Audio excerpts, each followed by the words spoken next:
በጽምዶ ኃይሎች ስር የተሰባሰቡት ድርጅቶች ጀርባ ታሪካቸው ስንመለከት በጸረ አማራነታቸውና በጸረ ኢትዮጵያዊነታቸው የሚታወቁ ናቸው። እኛ የለጠፍንባቸው ስም ሳይሆን ዓለም የሚያውቀው ማንነታቸው ነው።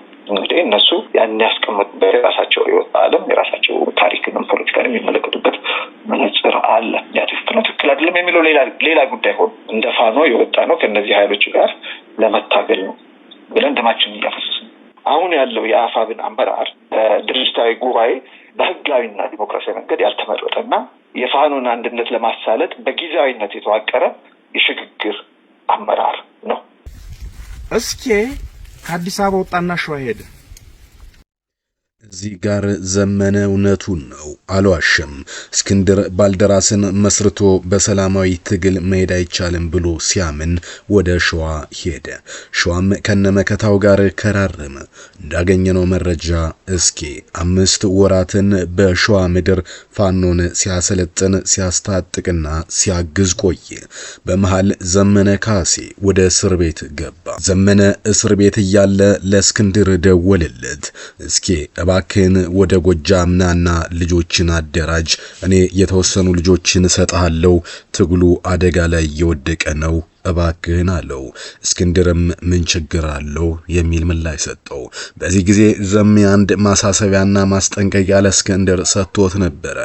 አሁን መጨረሻ ላይ ዘመነ ካሴ የፈራው ደርሷል። በድጋሚ በዘመነና በእስክንድር መካከል መቃቃር ተከስቷል። አሁን ለእስክንድር ባሉበት ተብሎ በወጣ መግለጫ ማስጠንቀቂያ አዘል የመጨረሻም የሚመስል የጽሑፍ ማስጠንቀቂያ ከአማራ ፋኖ ብሔራዊ ንቅናቄ ከአፋብን መግለጫ ተሰጥቷል። ለመሆኑ እነዘመነ ለእስክንድር ያስጠነቀቁት መልእክት ምን ይመስላል ብለን እንነግራችኋለን። አርበኛ እስክንድር ነጋ በሸዋ ፋኖ አስሮት ህይወቱ አልፏል። ሞቱን እንዴት ይፋ እናድርገው የሚለው ጉዳይ ላይ ውይይት እየተደረገ ነው ተብሎ በማህበራዊ ሚዲያ ሲነገር ከሰነበተ በኋላ ወደ ሚዲያ ተመልሶ ስለተደረገበት የግድያ ሙከራና ስለ ጽምዶ አነጋጋሪ መግለጫ ሰጥቷል። ለመሆኑ እነዘመነን ያስቆጣው ማስጠንቀቂያም እንዲያወጡ ያስገደደው መግለጫ ምን ይላል የሚሉትን ጨምሮ ሌሎችንም እንነግራችኋለን። ከሁሉ በፊት በርካቶች እስክንድርን ለአማራ ትግል ጠንቅ የሆነ ሰው ነው፣ ስትራቴጂክ አይደለም፣ ቀልጣፋም አይደለም፣ ግትር ነው፣ ይህ ደግሞ ለፖለቲካና ለትጥቅ ትግል እንዳይሆን አድርጎታል ብለው ይገልጻታሉ። ደጋፊዎቹ ደግሞ እስክንድር አይደለም የአማራን ትግል እየበጠበጠ ያለው እስክንድር አስፈላጊ ሰው ነው ብለው ያነሳሉ። አንዳንዶቹ እንዲያውም ከዘመነ ይልቅ እስክንድር የፋኖ መሪ ቢሆን የተሻለ ነበር ሲሉ፣ ሌሎች ደግሞ ዘመነ ካሴ ከእስክንድር የተሻለ ነው፣ አሁን እስክንድር መበጥበጡን ትቶ በሰላም ትግል ቢያደርግ ወይም ደግሞ እንደሌሎች እጅ ቢሰጥ የተሻለ ነበር ይላሉ። እናንተስ ምን ትላላችሁ? ኮሜንት ቦክስ ላይ ሐሳባችሁን ጻፉልን። እኛ ወደዚህ ሰምታችሁት ወደማታውቁ አንድ መረጃን ጨምሮ ሌሎች ጉዳዮችን ልንገራችሁ። ማስለም ሸልም ያሳሰመት ላቀም ነው ሙናቻ ሰምታላ ተጣጥሚና ለማስካት ተያዘው ደግሰን መለስ ነው ፈታሲ መለስ ነው ድልኝ ነው ተረሰነው ንክሱ መልሱ ተጀርባዘብ ማመለስ ይምብላ ደለዋም ሲር በራማና ነካ ከመትራንሽታቸው ነው ነው ሁሉ ከራንሽታቸው ነው ወሸነው ያው እስቲው ሁለና ይላኝ ነው ምክንያት ምንድን ነው ይራ ወመካት ይምብላ ተላማብን ዳካቱራ ካቱኩሎ ሚዘብን በዘት ነው ነው ይሮ ምን ለወኔና ቀብላ አመትበግሱ ሰይኔ ነው ይኖ ባገረቱ የቆይኑ ያለ ላው ትጎኑ ማነማላው ከመ ወንተል ከመ ለነው ንምረከፈ ይሽርተሉ ካልሽ ጆጅ ሚና ተምለጋት ይለጋኘው ከመ ነው ሙዳሽ ተሰሰክተን ተይነስ ዘመነ ለእስክንድር ደወለለት። እስክንድር ወደ ጎጃም ሄደ። እዚህ ጋር አንድ ስጋት አጋራው። እስኪ አንተ የምትታገለው በአማራ ህዝባዊ ኃይል ስር ሆነ ነው አለው። እናም እሱ እሺ ተባብለው የተባባሉትንም ለመፈጸም እስክንድር ደፋ ቀና ማለት ጀመረ። ከዛም ይላል ዘመነ ካሴ በጣም ጥሩ ልጆችን የማውቃቸውን ታጣቂዎችም እስኪ ወንድማችን መጥቷል ሂዱና ግዙት፣ የፋኖ ተዋጊ ኃይልን እርሾ መፍጠር አለብን ብሎ ለእስክንድር ላከለት። ይሁንና ግን ለእስክንድር እንዲያስጠነቀቀው አንተ በግልህ ሌላ ቡድን መመስረት አትችልም፣ እኛ የመሰረትነው የአማራ ፋኖ ህዝባዊ ኃይል አለ፣ በሱ ስር ሆነ እንዳንድ ሰው ነው የምትታገለው አለ። እስኪም ቃል ገባ። ዘሜ ኧረ በፍጹም እናንተ ወንድሞቼ እያላችሁ በዚህ ስር ነው የማደርገው አለ። ከዛም እስር ቤት እያለ ከዘመነ ካሴ ጋር ልውውጡ ቀጠለ። መረጃዎች እየሄዱ መጨረሻ ላይ ግን አንድ ክስተት ተከሰተ ይላል ዘመነ ካሴ። መሃል ላይ ራት በልተን ጨርሰናል። ምሽት 2 ሰዓት አካባቢ ይሆናል። ከጓደኞቼ ጋር የሚሆነውን እያወራን ነበር።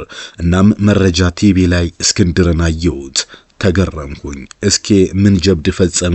አረ ታምር ነው ብለን የቴሌቪዥኑን ድምጽ ጨመርን።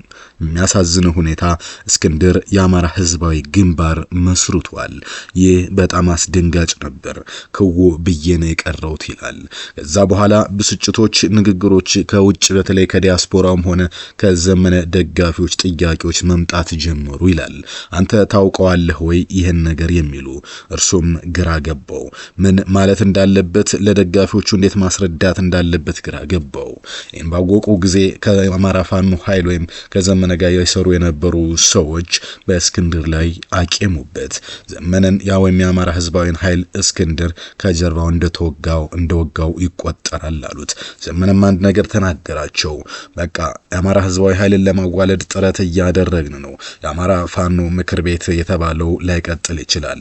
ስለዚህ እሱም እንደሌሎች ሁሉ አንድ አማራዊ ኃይል በማዋለድ ሂደት ውስጥ ተካቶ ይሰራል የሚል ጥያቄን አነሳለት። ግን እስክንድር አልተስማማም። ከነዘመነ ካሴ ጋር ጭቅጭቅና ንትርክ ውስጥ የገባው እስክንድር ነጋ በኋላ ላይ አፋሃድን መስርቶ መንቀሳቀሻውን ሸዋ አደረገ። ይሁንና ንትርኮቹ፣ አለመግባባቶቹ ቀጥሎ ነበር። ከብዙ ውቶታና ጭቅጭቅ በኋላ የአማራ ፋኖ አሁን በአጠራሩ አፋብን ተመሰረተ። አማራ ፋኖ ብሔራዊ ንቅናቄ ለእስክንድር ነጋም ኃላፊነት ተሰጠው። ነገር ግን ይህንን ኃላፊነት ለመቀበል ፍቃደኛ አይደለም።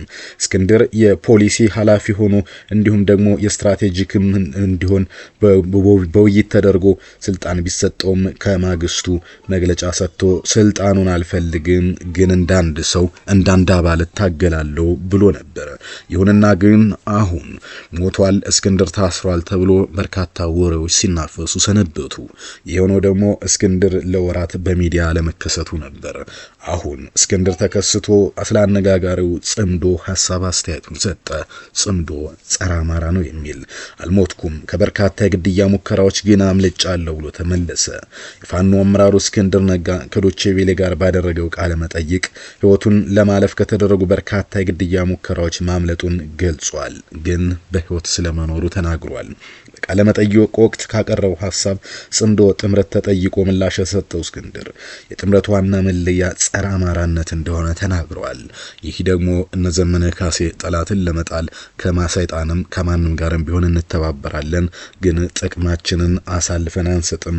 ጥቅማችንን የሚስጥር ኪሳችን ይዘን ለጋራ ጥቅማችን ግን በጋራ ከማንም ጋር እንሰራለን ከሚለው መርህ ጋር የተጣረረ ነው። የጥምረቱ ዋና መለያ ጸረ አማራነት ነው። ይህኛ ብቻ የምንለው ሳይሆን መላው ዓለም ቢሆን እነዚህን ኃይሎች የሚያውቃቸው በጸረ አማራ ባህሪያቸው ነው ሲል እስክንድር ነጋ ከህወሓት ከሸኔና ከኤርትራ ጋር መስራት በፍጹም አይገባም ይላል። በርካቶች እስክንድር ደረቅ ነው፣ ፖለቲካ አይገባውም የሚሉትም ለዚህ ይመስላል። እንዲህ ይላል እስክንድር። ጥምረቱን ተመሰረተ የተባለ የታጣቂ ኃይሉ አመራር በህጋዊ መንገድ ያልተመረጠ በመሆኑ አጠቃላይ ሂደቱና አመራሩ ህገወጥ ነው ሲል ኮንኗል። እስክንድር ነጋ ለረጅም ዓመታት በጋዜጠኝነትና በሰብአዊ መብት እንደመስራቱ አሁንም ዲሞክራሲ ነው የሚለው እስክንድር ለረጅም ዓመታት እንዲሁም ሰላማዊ ፖለቲካ ትግልን በጽናት በመምራት የሚታወቅ ሰው ቢሆንም አሁን ወደ ትጥቅ ትግል ሄዷል። እስክንድር ጥምረቱን ህገወጥ ማለቱ በፋኖና በታጣቂ ኃይሎች መካከል ያለውን የውስጥ አመራር ውድድርና የስልጣን ሽኩቻ እንዲሁም ፉክክር ዳግም ያሳየ ተብሎ እየተገለጸ ነው።